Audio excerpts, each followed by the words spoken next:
Good evening, everybody. This is Andy Shepherd with another Your Success Now teleconference. Hello, wherever you are in the world. This week's call is about how to deal with people you can't get on with.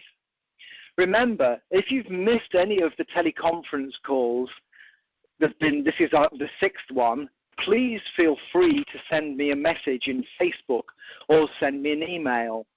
I'll give you the details on how to contact me at the end of the call.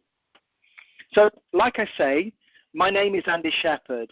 I'm a success coach, and my speciality is in transformation using timeline therapy. I've been formally doing this since 2009, and it's been my privilege to work with hundreds of people to having better relationships, better income, and happier lives. I've coached people from every walk of life, multiple Emmy Award winner, up-and-coming actors, models, singers, solopreneurs, housewives, highly successful businessmen, multiple millionaires, to name but a few. As you may have heard, due to the success of this teleconference series, I now have my own AM radio show with 1100 KNFX independent talk radio in Phoenix. This will start on Monday, June the 16th from 9 p.m. until 10 p.m. Pacific. If you do not live near Phoenix, it will be live streamed. To get live streaming, visit their site. That's www.1100kfnx.com. As usual, I will be recording it, and I'll send you the recording on request. So these teleconferences will still go on, but also now I have my own AM radio show. So I hope you'll be able to join those as well. So let's get started with today's call, how to deal with people you can't get on with, shall we? Each and every one of us has had to deal with someone that rubs us up the wrong way, or that we perhaps rub up the wrong way, making a healthy, harmonious relationship impossible. Maybe today you've suffered something like this. Maybe this is something continuous. Maybe you're suffering this at home. There's no way of getting away from it, is there? It seems as if it's part of life. We just can't get along with everyone we meet. This planet just has too many people on it from all walks of life, beliefs, and so on. In this call, I'll explain why we feel the way that we do. I'm going to give you tools on how to survive. That if you could incorporate them into your daily life, you will be able to, you'll have the ability to nurture the relationships you need to, resurrect difficult relationships and transform them into good ones. Even delete bad toxic relationships in a step-by-step way that will be beneficial to both parties.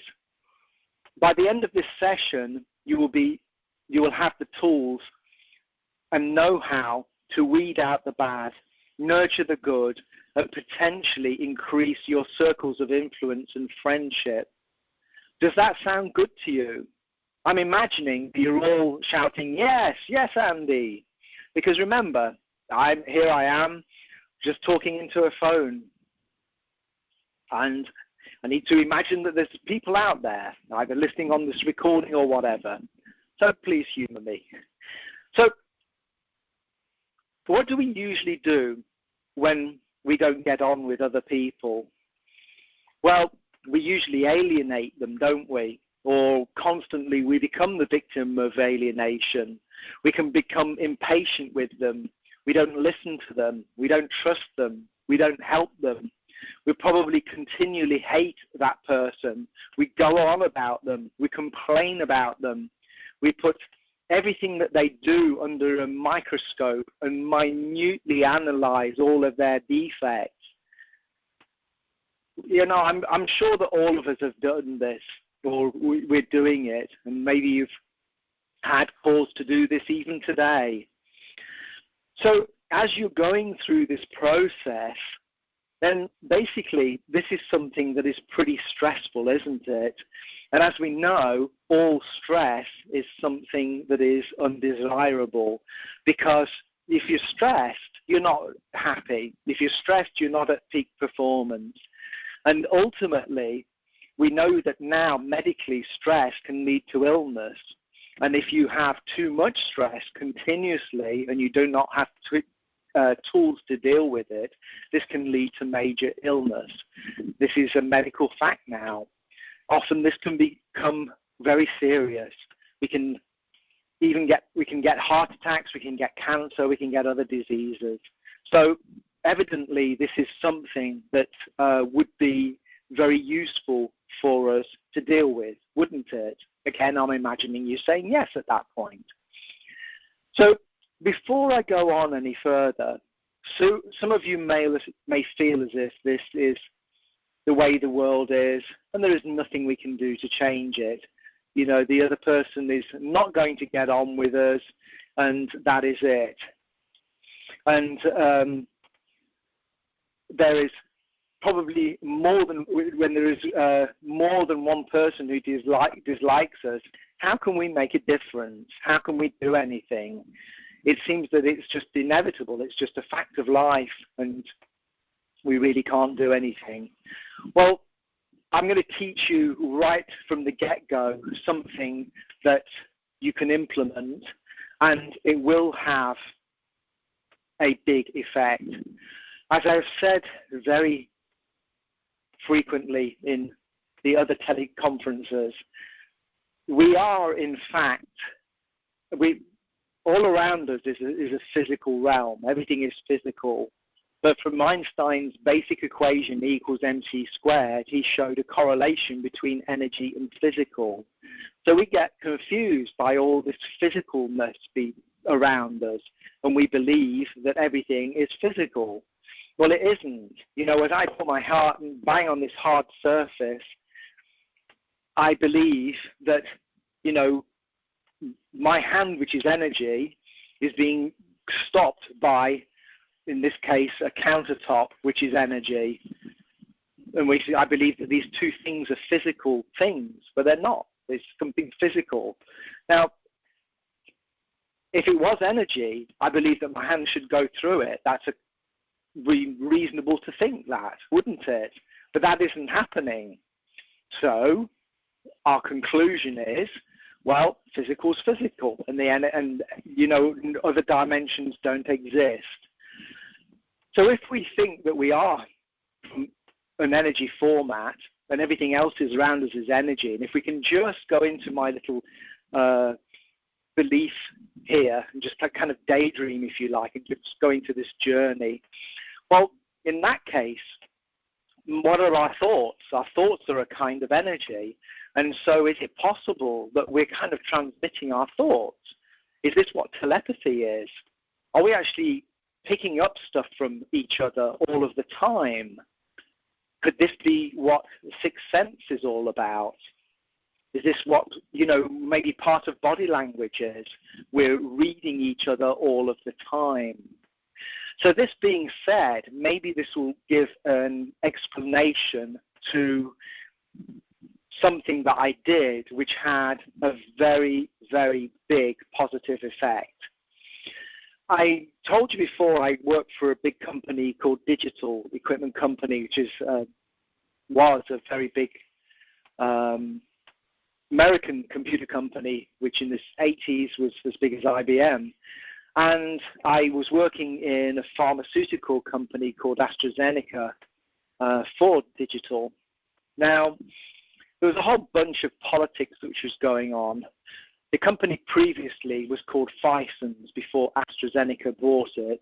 And I think what they had was they had a whole bunch of people from Phison's, and maybe they needed some of their ways of doing things brought up to speed and improved on, which is why my company Digital was brought into the company. So there's probably some animosity from that. So there were certain individuals that blatantly just wouldn't get on. Our team of Digital, we had strong loyalty to the brand. We really believed in the company. So we all got on with each other no matter what. They kind of were different, and it was a bit us and them. There was a team of network specialists. They take care of all the networking cabling, all of the internet and intranet. Intranet is the internet connections internally to an organization. And they just really didn't like me at all. So I was doing a lot of Buddhist meditation at the time, and one of the things that we do is we do something called taking and giving, where we imagine that we're taking on all of the problems, all of the illnesses, all of the everything, all the bad things from other people, and then we're sending out to them love and healing and good energy.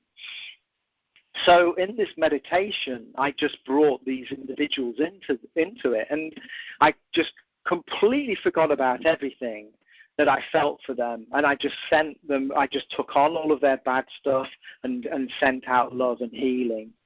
Well, something amazing happened, because every single one of them was very, very nice to me the next day, and I think it went on for several days as well. Now, admittedly, obviously there was a shift in me, and obviously I was relating to them differently. But even so, this was a very, very huge difference. And something quite interesting happened also at just to kind of amplify that, you know, there was something going on between me and them. On the last day of my employment there, because I decided I wanted to go and live in Brazil for various reasons, which I've mentioned previously, and at the time I was drinking alcohol, and I asked everybody out, you know, for a lunchtime drink. Almost nobody took me up on the offer. And one of the guys was the head of the networking team, and he said something pretty interesting to me. He says, you know something? He says, I don't know why I don't get on with you. He says, I know you're a nice guy. I just don't know what it is. And I kind of felt the same about him. So it makes me wonder kind of whether we were sending out the same kind of thing, you know, this energy where we kind of liked each other, but we didn't. And, you know, we were clashing at that point. But basically, I'm just saying how the power of the mind can work. So, okay, let's get back onto some more concrete things. That's enough woo-woo for today. And if any of this you don't agree with, please just throw it away. Just forget it. It's fine. If you don't agree with it, you're not going to agree with everything I say, you know. So if there's things you agree with, that's great. Integrate them into your life, and I hope that you find benefit from them. But if you don't, then that's fine as well. Not a problem. So when I was a teenager and in my early 20s, I used to constantly be contemplating and complaining to myself and others about what other people were doing. How it was wrong and how they should change. I would also be contemplating on how wonderful life would be if all of those changes were made. Life would be just so perfect. I remember I really did spend so much time doing this. I think pretty much all of my time was just spent complaining about other people and how this person was wrong and how that person was wrong and thinking wrong and all the rest of it. And since I've stopped doing that, I tell you something, it's improved my life from one point of view, and that is that basically I have a lot more time to spend on other things, which is pretty neat. Well, what I did learn is that if I change myself, the outside world would change. And I would eventually get the peace and happiness that I wanted. So when I stopped changing other people, but I started working on myself, then this was a huge change. And this was a monumental decision to make. Now, things were made a lot easier when I learned a specific thing from Tony Robbins. I mention him quite often because he's somebody who I've studied extensively and done pretty much every course and listened to every audio that exists, and got certified by him in coaching and leadership. So that's why I talk about him. One of the things that I mentioned was about Pavlov and his dogs. And we learned that Pavlov proved that with conditioning, animals are easy to condition. And we learned that he also postulated that humans are animals as well. And in the same way, they work with conditioning, which is pretty good because that makes the learning process much easier when we're kids. But on the flip side to this is something that we need to be very wary of, because in our mental status in our younger years, we come to false conclusions about things. And these conclusions are generally very unhelpful. And these conclusions and decisions that we make about things that have happened have a very big effect in our adult life. Now, the worst thing is we don't know that this is going on because it's deep-rooted in our subconscious. Therapy is based on this. This is kind of very basic stuff. So psychology will help you with this, psychiatry, sorry. So you will work with for several years on this, 5 to 7 years, and other forms of therapy can take a few years. The techniques that I've learned from Tony Robbins, literally you can get breakthroughs very, very rapidly because I have the ability, like Tony does, to be able to really hone in on when the occurrence happens. And when the person's ready, sometimes I've been able to work and make a transformation within 30 minutes to an hour, something as quick as that, something that has been going through somebody's life, been happening all throughout somebody's life. So that is something very special to be able to do. So that in mind, it may be interesting to think about the following, and I'm talking about conditioning now. And I'm paraphrasing something I heard from Tony Robbins. It's not exactly word for word, but this is roughly what he talked about. If you had the same upbringing, lived in the same circumstances, had the same parents, brothers, sisters, the same friends, the same schooling, the same teachers, the same religious experiences, the same jobs, co-workers, bosses, then maybe, just maybe, you would be the same as whoever it is you're contemplating as doing things wrong. The repercussions in a positive way of this were mind-blowing. It totally and utterly changed the way I dealt with people and how I saw them. It made me much more tolerant to people. I cannot deny that we are all conditioned. So if whatever a person is doing that I don't agree with is down to their conditioning, what right have I to be upset with them about? Basically, it's not their fault. Agreed, we do need to have responsibility for our stuff and to work on it, but maybe they don't have the conditioned They don't have the ability to be able to do that. So these are things that I feel are very useful to contemplate when we're looking at somebody. Because when I see somebody is doing something that I find obnoxious, disagreeable, etc., I just look at them as a coach would and see them as a series of conditioned responses. And I just look at them a little bit like Dr. Spock from Star Trek and tilt my head and go, fascinating. And that kind of really takes the wind out of it all.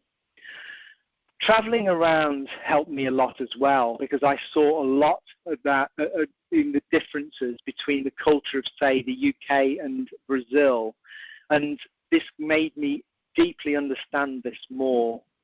It made me so much more tolerant. There were things that I saw people doing in Brazil as being absolutely just totally wrong, unethical, or I don't know. It just was very, very shocking to me. And the interesting thing was that as my culture changed, some of the things, the ways that they were doing things, I took on board, and I found that the way that the Brits were running their lives and the way that they were relating to each other eventually became kind of shocking to me, as I had this kind of world consciousness mind where I became integrated in Brazil. And now I'm learning a new culture here in America. So this is really making me much more tolerant as I see how we are dependent on everything around us. We can pick up our values and ways of doing from these things. So through this tolerance, I got on better with everyone I came across. It utterly transformed my relationship with friends, clients, employees, parents, significant others, everyone. Wouldn't you like the same for you? Well, I'm going to say the same quote again, and I really want you to try to see the wisdom in it, if it is something you can accept. And like I say, if you can't, then no problem. I don't expect you to accept everything that I say. So here it is. If you had had the same upbringing, lived the same circumstances, had the same parents, brothers, sisters, the same friends, the same schooling and teachers, the same religious experiences, the same jobs, co-workers and bosses, then maybe, just maybe, you would be the same. And let's face it, I mean, what is the basic thing that we learn from our mother? The first thing that they say to us when we're a child is put yourself in their shoes. If you were to do that, what would you see? How is that person's life? What are they experiencing? What are they going through? Would anything explain how they are reacting to you? Is it understandable? Forgivable, maybe? I started to realize about an unhappy person. For me, when a person is being nasty and obnoxious, I see this as like an alarm bell going off. I see that there must be deep pain in that person. There must be something which is pretty off going on. I mean, for example, have you ever seen a person who is supremely happy going on complaining about everything all of the time and being grumpy and, with a miserable face? No, you don't. And when you look at somebody who is being miserable and grumpy and shouting, they've got good reason for it. If you look deep enough into their lives, then you feel that. So, yes, it is disagreeable when we have people who are not being nice to us. And some people, they can do too much of it. They can be horrible when they really should take responsibility for their actions and not make other people suffer. And basically, one thing that is pretty useful is another little gem that I got from Tony Robbins. When somebody's being pretty horrible, then you can go, this is yours, you can keep it. We have a choice. We don't have to take on their stuff. And we need to realize that it is their stuff and just let it rebound off us. You know, imagine like an invisible brick wall around us and shield ourselves from it. Simple mind techniques like this can sometimes have a big, useful effect. So if it is getting too much and the other person really is very toxic, then we may need to consider deletion. As we are the average of the 5 people we spend our time with, we may need to do some weeding and let certain people go. Because if a person really is very negative all of the time, then it's not going to do us any good, because we're thinking of the ability to be conditioned. We will be subconsciously conditioned by other people, even if it's the last thing that we want. There is still a huge possibility that that's happening. Now, you could say to me, well, Andy, there is this situation or that situation, and I really can't get out of it. Well, is that the truth? We all have freedom. The thing is that we may choose not to. We may falsely decide there are no other possibilities, there are no other options. We may falsely decide that, you know, this is our reality. This is the way it is. There's no way of getting out of it. And basically, it is your reality if you decide it is true and that you will not open your mind to something greater than that. So, for example, I've seen this many times with my clients when they're in a very toxic environment where perhaps there's been a company takeover and maybe there's been people from another company brought in, and these two sets of people don't get on. There's a lot of disruption, different ways, styles of doing management and business together, and this can cause a lot of friction. And I've seen so much upset, and I've lived through this. I know how it was. There are times when, I was for 12 years with digital, and I saw many, many changes happen. And there were times when, after any change, when you're used to a routine, especially in a complex and large organization, it can be a very painful experience to go through. And there are times when I really wanted to leave and was very miserable. And at the time, I thought there is no other option. I have to stay here because I've got my pension.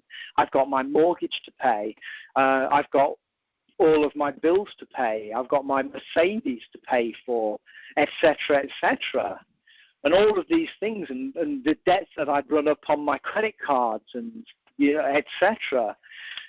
And so this is the glorious thing of the rat race, which keeps us in it.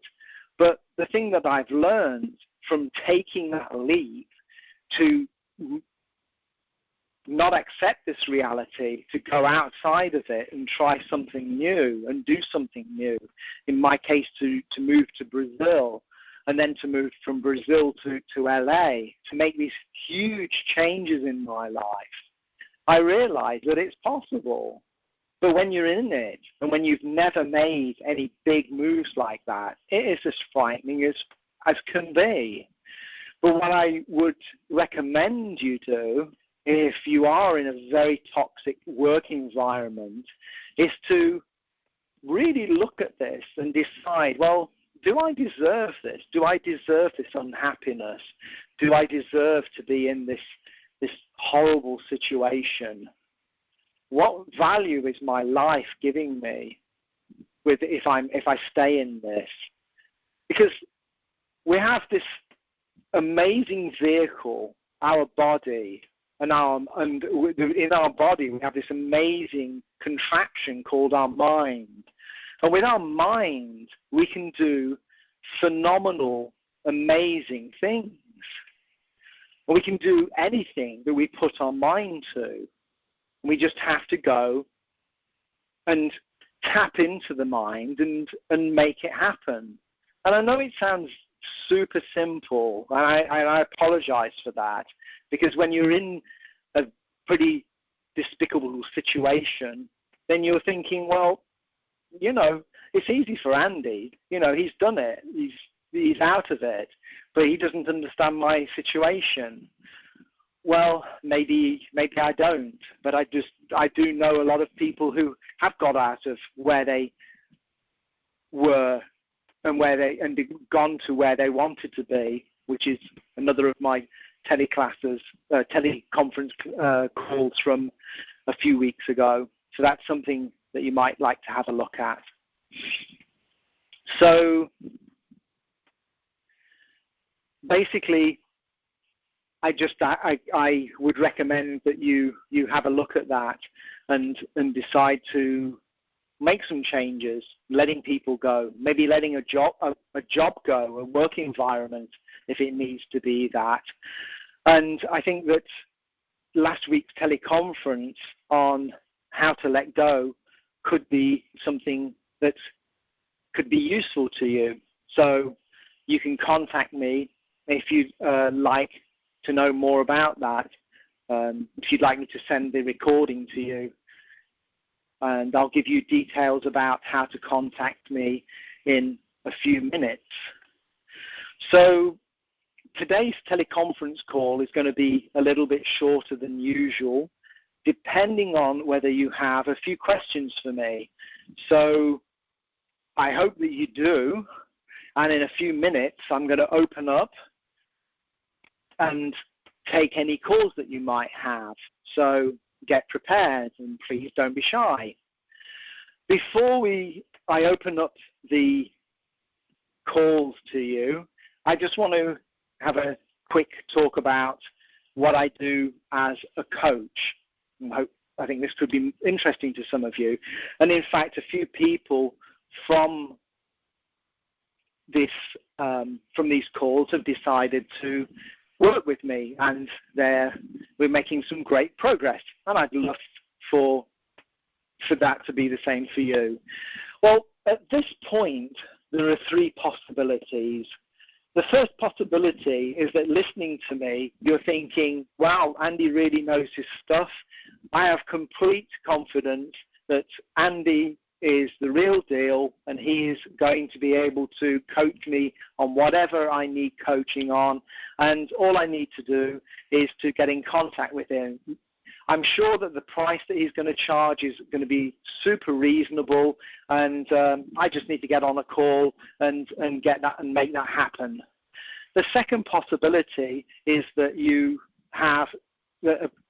might have a few questions you want to ask me, and so we can get on a discovery call, and I can answer any of your questions and maybe work out a payment plan which will work for you, to explain how my system works and exactly what I do, how we can tailor it to what your needs are, and even possibly do a kind of a little bit of coaching so that we can show you how it works.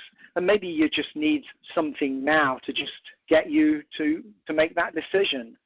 The third possibility is obviously that you probably think that I'm an idiot and I'm a charlatan and I don't know what I'm talking about, and you've probably not even listened to, at this point, you probably left me for a long time ago, at which point I'll have a few kind of wet eyes later on today, have a little weep to myself and be sad about it. But I pull myself together because I remember there are lots of people that I have helped and that I am helping. So, I can't please everyone, and that's fine. Well, about my coaching, how does it work? And basically, I work with my main tool is releasing blocks.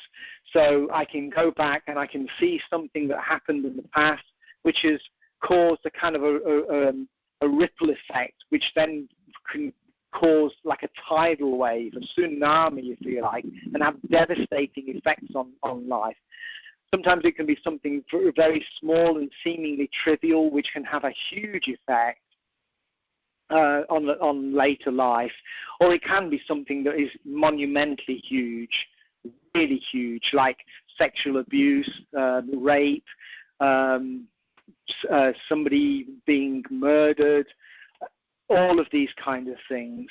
Or like I say, it could be something simple, like not being able to keep punctual, and then finding the root cause of it, which actually was something very, very deep and had a very deeper meaning to it. So there's no big or small in it. They can all have a big effect. And I work on this. One of the techniques I use is timeline regression. So we go back to the moment and we basically reintegrate it into the way that it should be. The other thing that I work with a lot is with accountability. So this means doing a goal-setting session, which, yes, I know you'd probably rather watch the grass grow or paint dry than do this, but we all know that it's important and that without goal setting, we ain't going to get anywhere. So that is something that I'm very good at. And basically, if I've got your permission, I will hold you accountable. We'll work something out. To get you to whatever your goals are very, very rapidly, I have a series of techniques to get you there. So Napoleon Hill found the secrets of this, and somebody called Wallace D. Wattles, who is the person I believe that the secret based their stuff on, has this, Esther Hicks, etc. We can't get away from it. You know, quantum physics has proved now that law of attraction is reality. It is almost like a physical law, except it's non-physical. And it's happening, so, and real. And once we can get apart from all of this physicalness around us and accept that maybe there is a different side to it, then, boom, we're in business. The next thing is that I will get you there very rapidly. I have like an intuitive ability, like a sixth sense of being able to find what is going on. I can see patterns. I can hone in on what is going on. And this is why I make rapid breakthroughs with the people that I work with. The final thing is that I'm authentic. In Business Mastery, I had a talk with Tony Robbins in front of over 1,000 people, and I talked about starting to be a coach, and he gave me a big life lesson. He did a NAC on me, neuro-associative conditioning, and he took one of his sons as an example, and he said that basically his son was an absolutely terrible coach, and he talked about the fact that as a coach you need to really have lived what you're talking about, otherwise don't talk it. It's not about theory. Well, I guarantee you I took on board what Tony said, and I believe I'm an excellent coach because I'm only going to share with you stuff that I've dealt with. And if there's ever an occasion where it's going out of that expertise, I will tell you about it. So that being said, I'm hopeful that you will be in contact with me pretty soon. So if there's anybody there who'd like to take a call to make any comments with, I'm just going to open up the calls now.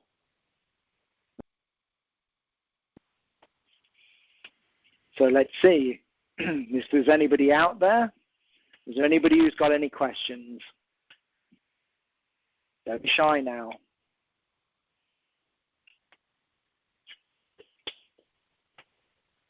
Okay, so it looks as if there's nobody who wants to ask me any questions, so hopefully what I've said is pretty clear. So for this week, I'm going to wrap it up. I just want to remind you of how to get in contact with me. You can contact me on Facebook. So on Facebook, it's facebook.com/Shepherd Coaching, SHEPHERD, coaching, one word. Or you can contact me on andy@shepherdcoaching.com. Also, my website is www.shepherdcoaching.com. So remember, on the 16th at 9 until 10 p.m. Pacific, I'll be starting my radio show. There will be more details on that, so watch me on Facebook. Next week, I will be talking about how to get a good night's sleep. I will give you a comprehensive view of how to take care of your worries, how to let go, relaxation techniques, and much more. So be sure to join me then. And as I always say, make today a successful one. Goodbye, everybody, and thank you for listening.